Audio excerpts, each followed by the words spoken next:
जय हिंद बच्चों class 12 integration NCERT exercise 7.3 के हम दो क्वेश्चन देखेंगे। क्वेश्चन नंबर 7 और क्वेश्चन नंबर 8।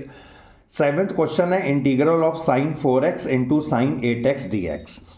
जिस फॉर्मूले का यहाँ पे यूज करना है वो है 2 साइन ए साइन बी का, और ये इक्वल होता है cos A minus B minus cos A plus B.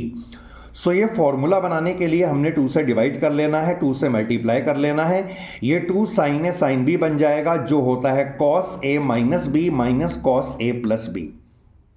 Solve करने के बाद ये माइनस 4x आएगा, ये ऐड करने के बाद 12x हो जाएगा। Cos minus theta cos theta होता है, और इसके बाद हमने इंटीग्रल को अलग अलग पार्ट में ये 1/2 से मल्टीप्लाई करके दो अलग अलग पार्ट में स्प्लिट भी कर लिया है।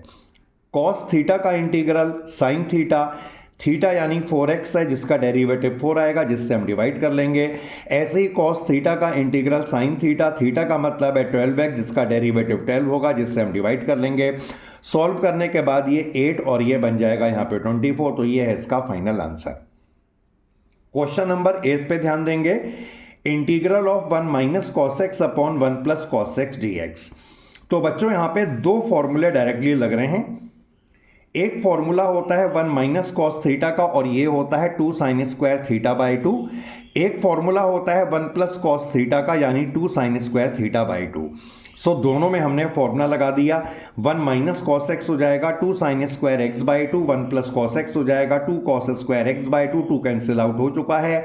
साइन अपॉन कॉस बन जाएगा 10 यानी 10 स्क्वायर थीटा, और 10 स्क्वायर थीटा को इंटीग्रेट करने का मेथड होता है, इसके लिए हम आइडेंटिटी यूज करते हैं सेक स्क्वायर थीटा माइनस 1।